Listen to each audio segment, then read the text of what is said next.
गोपाल थके कदमों से घर आया तो उसके घर में अंधेरा है। उसका दिल घबरा गया। वो जल्दी से अपने घर में घुसा तो देखा उसकी पत्नी वेणु खाट पर पड़ी कराह रही है। गोपाल ने वेणु का सिर छूकर देखा तो उसका सिर तप रहा था। उफ, इसका बुखार तो बढ़ता ही जा रहा है। वेणु, उठो वेणु, देखो मैं आ गया। वेणु धीरे से अपनी आंखें खोलती है और कहती है, आ गए तुम? क्या कोई नौकरी मिली आज? गोपाल मायूस हो गया। आज हफ्ते भर से यही तो हो रहा था। वो रोज सुबह घर से नौकरी की तलाश में निकलता था और शाम को इसी तरह धक्के खाकर वापस आ जाता था। गोपाल ज्यादा पढ़ा लिखा नहीं था। वो एक छोटी सी राशन की दुकान में काम करता था। उसी पैसों से किसी तरह उनका गुजारा चलता था। मगर एक दिन दुकान के मालिक ने अपने किसी जान पहचान के आदमी को काम देने के लिए गोपाल को नौकरी से निकाल दिया। बस उसी दिन से गोपाल बेरोजगार घूम रहा था। अचानक वेणु की तबीयत भी खराब हो गई। न ठीक से खाना मिल रहा था और न ही कोई दवा। इस कारण वेणु की तबीयत और बिगड़ती जा रही थी। अगले दिन एक बार फिर गोपाल नौकरी की तलाश और शहर की सड़कों पर धक्के खाने के लिए तैयार हो रहा था। कल रात से उसने और वेणु ने कुछ नहीं खाया था। अभी वो घर से निकलने ही वाला था कि तभी उसके कानों में वेणु की लड़खड़ाती हुई आवाज आई, गोपाल, गोपाल। गोपाल घबरा कर वेणु के पास गया और बोला, क्या हुआ वेणु? तुम ठीक तो हो ना? मुझे बिल्कुल ठीक नहीं लग रहा है गोपाल। मेरी आंखों के आगे अंधेरा छा रहा है। गोपाल समझ गया कि ठीक से खाना और इलाज नहीं मिलने के कारण वेणु की हालत खराब हो चुकी है। तुम हिम्मत रखो वेणु, मैं तुम्हें कुछ नहीं होने दूंगा। मैं अभी तुम्हारे लिए खाना और दवाइयाँ लेकर आता हूँ। इतना कहकर गोपाल बदहवास सा घर से बावला होकर बाहर निकल गया। पहले अपने पुराने सेठ और फिर अपने जानने वाले कुछ और लोगों के पास गया, मगर किसी ने उसकी मदद नहीं की। तब गोपाल को अपने दोस्त शेखर की याद आई। वो कभी उसी के स्कूल में पढ़ता था। शेखर के पिता का अपना बिजनेस था। अब शेखर ही अपने पिता का बिजनेस संभालता था। इतने सालों में गोपाल शेखर से कभी नहीं मिला था। गोपाल गरीब जरूर था मगर स्वाभिमानी था। वो गरीबी में जरूर रहता था मगर कभी अपनी दोस्ती की दुहाई देकर शेखर से मदद मांगने नहीं गया था। मगर आज उसे वेणु के सिवाय कुछ नहीं सोच रहा था। आखिरकार वो शेखर के बंगले पर पहुंच गया। संजोग से उस समय शेखर अपनी पत्नी लता के साथ बंगले के सामने बने बगीचे में टहल रहा था। उसने गोपाल को पहचाना नहीं। कौन हो भाई तुम? क्या चाहिए? भूल गए शेखर, मैं गोपाल। अरे हम एक ही स्कूल में पढ़ते थे। पैसों की कमी के चलते मुझे पढ़ाई छोड़नी पड़ी थी। हाँ हाँ, याद आया याद आया। अरे बोलो, यहाँ कैसे और क्यों आए हो? गोपाल अपनी सारी परेशानी बताता है और शेखर से मदद मांगता है। शेखर कुछ कहता उससे पहले ही उसकी पत्नी लता कहती है, अरे वाह, अच्छा तरीका निकाला है भीख मांगने का, पुरानी जान पहचान का हवाला देकर। सुनो जी, एक पैसा भी मत देना इसको।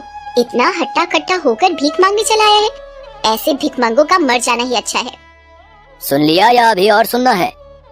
अब चलो दफा हो जाओ यहाँ से। हमने किसी की मदद करने का ठेका नहीं ले रखा है। गोपाल की आंखें भर आईं। शेखर के यहाँ से निराश होकर वो फिर किसी के पास नहीं गया। वहाँ से वो सीधा बस स्टैंड गया। उसका इरादा किसी बस के नीचे आकर अपनी जान देने का था। ऐसी जिंदगी का क्या फायदा जब मैं अपनी वेणु को नहीं बचा सकता। ये सोचता हुआ वो किसी बस के नीचे आ जाता। इससे पहले ही उसके कानों में एक आवाज आई, ओ भाई, सामान उठाओगे? अच्छे पैसे दूंगा। गोपाल ने देखा एक भारी भरकम सेठ उसे आवाज दे रहा था। देखो, काफी देर से यहाँ खड़ा हूँ। बस के निकलने का भी समय हो गया है। मेरे ये अनाज के कुछ बोरे हैं, इन्हें बस पर लाद दो, अच्छे पैसे दूंगा। गोपाल को तो जैसे भगवान ही मिल गए। उसने तुरंत इस काम के लिए हामी भर दी। हालांकि बोरे काफी भारी थे और 2 दिन से भूखे गोपाल के लिए उन्हें उठाना मुश्किल था, मगर आज वो वेणु को बचाने के लिए कुछ भी करने को तैयार था। उसमें जैसे हाथियों जैसी ताकत आ गई थी। जिस काम को 2 आदमी मिलकर भी 1 घंटे में पूरा नहीं कर पाते, उसे गोपाल ने आधे घंटे में ही पूरा कर दिया। सेठ ने उसे उसका मेहनताना तो दिया ही, साथ ही अच्छा खासा इनाम भी दिया। उन पैसों से वो खाना और दवाई लेकर घर पहुंचा और सबसे पहले वेणु को खाना खिलाकर दवाई दी। खाना और दवाई खाते ही वेणु के चेहरे का तनाव ढीला हो गया और उसकी तबीयत सुधरने लगी। मगर तुम्हारे पास पैसे कहाँ से आए? वहीं से जहाँ से पहले पैसे आते थे, यानी मेरी मेहनत से। अब भले मुझे कोई नौकरी न दे, अपने हिस्से की रोटी पैदा करना मैं जान गया हूँ। बस फिर उस दिन से गोपाल रोज ही बस स्टैंड जाने लगा और वहाँ सामान उठाने का काम करने लगा। इससे उसकी अच्छी आमदनी होने लगी। आज काम से जरा जल्दी घर आना। क्यों? आज मैं तुम्हारे मनपसंद राजमा चावल बनाऊंगी। राजमा चावल का नाम सुनते ही गोपाल के मुंह में पानी आ गया। उसने खुशी से कहा, सच? तब तो मैं आधे दिन में ही वापस आ जाऊंगा। और जब उस दिन गोपाल और वेणु राजमा चावल खा रहे थे तभी गोपाल ने कहा, ये दुनिया के सबसे अच्छे राजमा चावल है। सारी दुनिया में ऐसे राजमा चावल कहीं नहीं। तभी उसके दिमाग में एक आइडिया आया। उसने वेणु से कहा, वेणु, तुम इतना अच्छा राजमा चावल बनाती हो, मैं सोच रहा था कि क्यों ना इन्हें दुनिया को भी खिलाया जाए। मैं राजमा चावल की एक छोटी सी गाड़ी लगाने की सोच रहा हूँ। आइडिया दमदार था। वेणु ने भी झट हामी भर दी। बस फिर क्या था, अपने बचे हुए पैसों से ही एक हफ्ते के भीतर ही गोपाल और वेणु ने राजमा चावल की एक छोटी सी गाड़ी डाल ली। वेणु के हाथों में सचमुच जादू था। जो भी एक बार उसके राजमा चावल खाता था वो बार बार उनकी गाड़ी पर आने लगा। इस तरह उनकी आमदनी भी बढ़ने लगी। छोटा सा होटल खोल लिया। लेकिन ठेले से होटल तक का सफर तय करने के बाद भी दोनों अपनी औकात नहीं भूले। अभी भी वो दोनों ग्राहकों से बड़े ही प्यार से पेश आते थे और अपने होटल में हमेशा ताजा और साफ सुथरा खाना ही परोसते थे। धीरे धीरे उनके स्वाद का जायका शहर के लोगों की जुबान पर चढ़ने लगा। लोग दूर दूर से उनके होटल पर आने लगे। इस तरह गोपाल और वेणु ने एक ठेले से शुरुआत करते हुए एक के बाद एक उस शहर और उसके आसपास के इलाकों में अपनी कई ब्रांच खोली। एक दिन उसके होटल में एक सेठ अपने परिवार के साथ खाना खाने आया। उस समय गोपाल होटल में ही था और अपने मैनेजर से कुछ बातें कर रहा था। उस सेठ को देखकर गोपाल को अचानक कुछ याद आया। अरे सेठ जी, आप आइए आइए, मैं गोपाल दास, इस होटल का मालिक। सेठ को थोड़ा आश्चर्य हुआ। तब तक वहाँ वेणु भी आ गई। सेठ को परेशान देखकर गोपाल ने कहा, शायद आपने मुझे पहचाना नहीं सेठ जी। मैं वही आदमी हूँ जिससे आपने कुछ सालों पहले बस स्टैंड पर सामान उठवाया था और पैसे दिए थे। अगर उस रोज आप नहीं मिले होते तो मैं यहाँ नहीं होता। वेणु, उस दिन जब तुम बीमार थी ना, तब मैंने हर किसी के सामने मदद के लिए हाथ फैलाया था और सब जगह से हार मानकर बस स्टैंड खुदकुशी करने चला गया था। मैं किसी बस के नीचे आ जाता, उससे पहले ही सेठ जी भगवान की तरह आए थे और मुझे काम दिया था। सेठ जी को सब कुछ याद आ जाता है। वो कहते हैं, नहीं नहीं, मुझे भगवान नहीं बनाइए। आज आप जो कुछ भी हैं अपनी मेहनत और लगन की वजह से हैं। नहीं सेठ जी, मेरे लिए तो आप भगवान ही हैं। मेरे होटल में आपका और आपके परिवार का खाना जब भी आप आए हमेशा मुफ्त रहेगा। भला कोई अपने भगवान से पैसे लेता है क्या? उसके बाद गोपाल और वेणु ने सेठ जी और उसके परिवार को खुद अपने हाथों से खाना परोसा और जब तक उन लोगों ने खाना खाया दोनों हाथ बांधे सेवक की तरह वहीं खड़े रहे। इस घटना के कुछ दिनों बाद जब गोपाल और वेणु अपने बंगले पर थे तब उनके चौकीदार ने अंदर आकर कहा, साहब, कोई औरत आपसे मिलना चाहती है, भेजो उसे। थोड़ी देर बाद एक औरत फटे हाल हालत में उनके पास आई। गोपाल उसे देखते ही पहचान गया। वो कोई और नहीं, शेखर की पत्नी लता थी। मदद कीजिए, उनकी हालत बहुत खराब है। पिछले कुछ सालों से बिजनेस में लगातार घाटा हुआ है। इधर 2 दिन पहले उनको लकवा भी मार गया है। सरकारी अस्पताल में भर्ती है। क्यों? भूल गई उस दिन की बात जब मैं भी इसी तरह रोता हुआ तुम्हारे पास आया था और तुमने कहा था मैं पुरानी जान पहचान का हवाला देकर तुमसे भीख मांगने आया हूँ। अब चली जाओ यहाँ से। यहाँ से तुम्हें कोई मदद नहीं मिलने वाली है। अरे, तुम भी कैसी बातें करते हो? आखिर जो भी हो, शेखर है तो तुम्हारा दोस्त ही। जरूरी नहीं है कि उसने जैसा व्यवहार तुम्हारे साथ किया वैसा ही तुम भी करो। अभी इन्हें हमारी मदद की जरूरत है।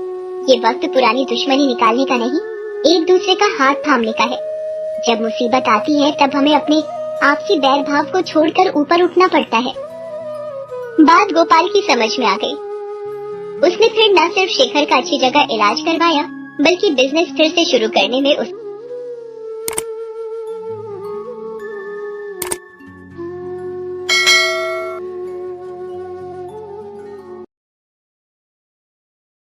ये कहानी है दीपलाल की। 3 साल पहले वो अपने परिवार के साथ गांव छोड़कर शहर आ गया था। उसके परिवार में उसकी पत्नी कमला और 6 साल की बेटी मीना थी।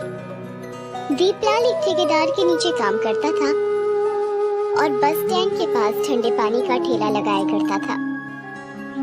ठंडा पानी ठंडा पानी गर्मी को दूर भगा लो, ठंडे पानी से अपनी प्यास बुझा लो। 2 रुपए 2 रुपए 2 रुपए, सिर्फ 2 रुपए। चिलचिलाती गर्मी है, सड़कें लगभग सुनसान हैं। इक्का दुक्का लोग ही आ जा रहे हैं।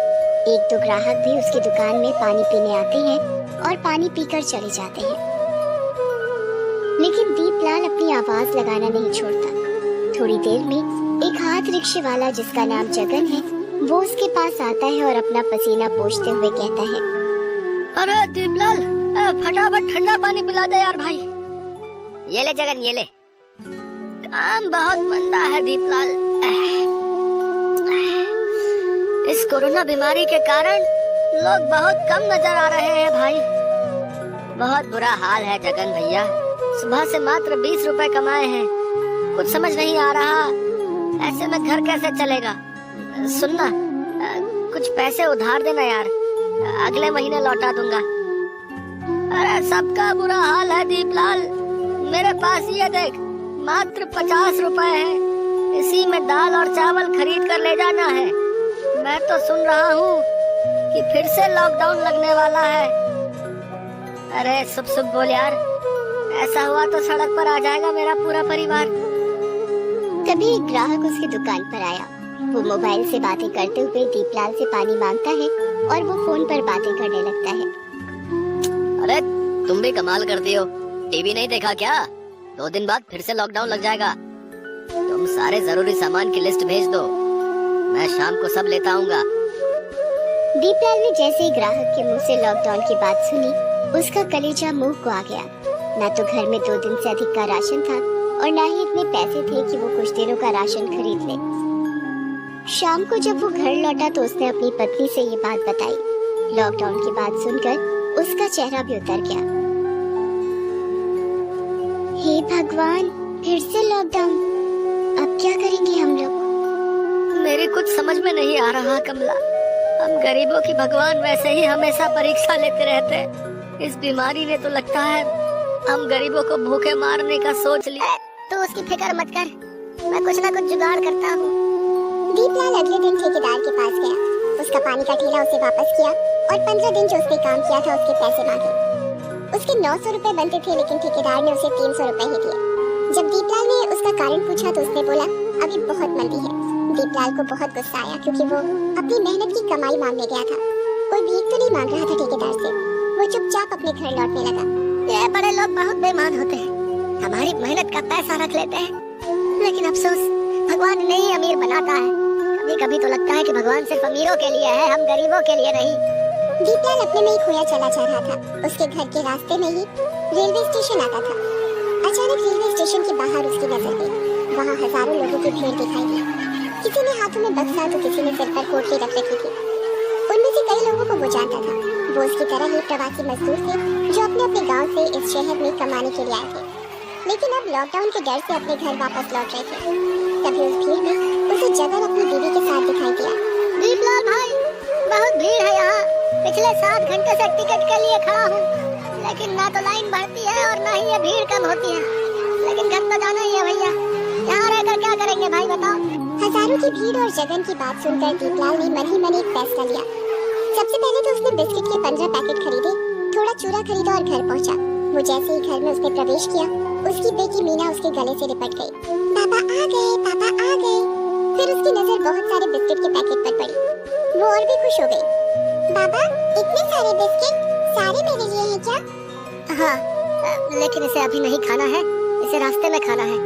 हम लोग गांव जा रहे हैं। गांव? हाँ बाबा चलिए ना, गांव मुझे बहुत अच्छा लगता है। वो ये कह ही रहा था कि उसकी पत्नी कमला आ गई। पैसों का इंतजाम हो गया जी, टिकट मिल जाएगा क्या? कमला, रेलवे स्टेशन, बस स्टैंड, यहाँ तक कि सड़कों पर हजारों की भीड़ खड़ी है जो हर पल बढ़ती ही जा रही है। सभी अपने घर वापस लौटना चाहते हैं। ऐसे में हम भी वहाँ गए तो न जाने कितने घंटे हमें वहाँ इंतजार करना पड़ेगा। तो फिर कैसे जाएंगे? तब दीपलाल ने अपने घर में लगी साइकिल की ओर इशारा किया। मीना साइकिल के आगे वाली सीट पर बैठी और कमला पीछे। जो भी थोड़ा मोड़ा सामान था कमला ने उसे पोटली में बांध कर रख लिया। दीपलाल साइकिल से ही अपने गांव की ओर चल पड़ा। कड़ी धूप में दीपलाल साइकिल चलाए जा रहा था। पसीने से उसका शरीर तरबतर हो गया था। पाँव दुख रहे थे, लेकिन उसे तो अपने गांव जाना था। रास्ते में मीना और कमला दोनों को जोरों की भूख लगी तो दीपलाल ने साइकिल को एक पेड़ के नीचे खड़ा किया। सबसे पहले तो सबने साथ लाए बोतल से पानी पिया, फिर थोड़ा चूड़ा खाया। मीना बिस्किट खाते खाते पूछ रही थी, बाबा हम कितनी देर में अपने गांव पहुंच जाएंगे? मुझे ना बहुत धूप लग रही है। उसकी बात सुनकर कमला ने पोटली से एक साड़ी निकाली और उसे 3 टुकड़ों में फाड़ा। एक मीना के सिर पर, एक दीपलाल के सिर पर और एक से खुद का सिर ढक लिया। दीपलाल एक बार फिर से अपने परिवार को लेकर निकल पड़ा। रात को सड़क किनारे ही वे सो जाते। सुबह दीपलाल फिर से निकल पड़ता। रास्ते में कहीं नल दिखता तो पानी की बोतल भर लेता, क्योंकि गर्मी बहुत ज्यादा थी और तीनों को प्यास भी खूब लग रही थी। 3 दिन बीत गए। दीपलाल लगातार साइकिल चला रहा था। उसकी हिम्मत जवाब दे रही थी, हे ईश्वर, कुछ कर नहीं सकता तो कम से कम धूप तो कम कर दे। देख नहीं रहा कितनी गर्मी है। हमें गांव पहुंचना है ईश्वर, थोड़ी तो दया दिखा। गर्मी के कारण उसका सिर भी चकरा रहा था, लेकिन वो किसी भी तरह अपने घर पहुंचना चाहता था। इस बीच साथ लाए सारे खाने पीने की चीजें खत्म हो गई। मीना बार बार भूख भूख कह रही थी, लेकिन रास्ते में ना तो कहीं कोई दुकान खुली थी और ना ही जेब में पैसे थे जिससे वो कुछ खरीद पाता। रास्ते में पानी की बोतल भरता और वही खुद भी पीता और मीना को पिलाता। काश पानी से लोगों की भूख मिट जाती तो लोगों की बहुत बड़ी समस्या हल हो जाती। इस बीच चौथे दिन रास्ते में उसे पुलिस वालों की गाड़ी लगी दिखी। एक पुलिस वाले ने उसे रोका और डांटते हुए कहा, अरे अरे, कहाँ चल दिया इस तरह? तुझे पता नहीं लॉकडाउन लगा है? अपने गांव जा रहा हूँ साहब। गांव? कहाँ है तेरा गांव? अभयपुर है साहब। मजाक करता है तू हमसे? अभयपुर यहाँ है? अरे यहाँ से 800 किलोमीटर दूर है अभयपुर। साहब बस ट्रेन सभी जगह बहुत भीड़ है, पैसे भी जेब में ना के बराबर है, तो क्या करता साहब? इसलिए साइकिल से ही अपने गांव जाने के लिए निकल पड़ा। पुलिस वाले को उसकी बात पर अभी विश्वास नहीं हुआ और उसने गुस्से में आकर उसे एक डंडा मार दिया। वो दूसरा डंडा मारने वाला था कि उसने देखा कि कोई उसके पैर पकड़कर बैठा है। वो मीना थी। साहब मेरे पापा को मत मारिए ना, वो झूठ नहीं बोल रहे हैं। हम अपने गांव ही जा रहे हैं। पिछले 4 दिनों से वो लगातार साइकिल चला रहे हैं। वो बहुत थक गए हैं। भगवान के लिए उन्हें मत मारिए ना। ये कहकर मीना बेहोश हो गई। लगातार भूखे रहने और गर्मी के कारण उसका ये हाल हुआ था। पुलिस वाले को मीना की यह हालत देखकर उस पर दया आ गई। पहले तो पानी के छींटे से उसे जगाया, फिर पूरे परिवार को पुलिस वालों ने भरपेट खाना खिलाया। साहब आप लोगों का एहसान मैं जिंदगी भर नहीं भूल पाऊंगा। भूखे को खाना खिलाने से बड़ा पुण्य और क्या हो सकता है साहब। लेकिन अब हमें इजाजत दीजिए, हमें अपने गांव पहुंचना है। जरूर इजाजत देंगे, लेकिन अब तुम लोग साइकिल से अपने गांव नहीं जाओगे। हमारे साहब ने तुम लोगों के लिए गाड़ी की व्यवस्था कर दी है, तुम लोग उसी से जाओगे, ठीक है? ये सुनकर दीपलाल और कमला फूट फूट कर रोने लगे। मीना की भी आंखों में आंसू थे। अगले दिन वे अपने गांव पहुंच गए। गांव के पेड़, वहाँ की मिट्टी, वहाँ की हवा, सबने उनका स्वागत ऐसे किया जैसे कोई बिछड़ा हुआ फिर से वापस लौट आया हो। दीपलाल ने अब कभी भी गांव से बाहर ना जाने का सोचा। वो वहीं सब्जियां उगाने लगा। कमला भी उसकी मदद करती। वे सभी अपने गांव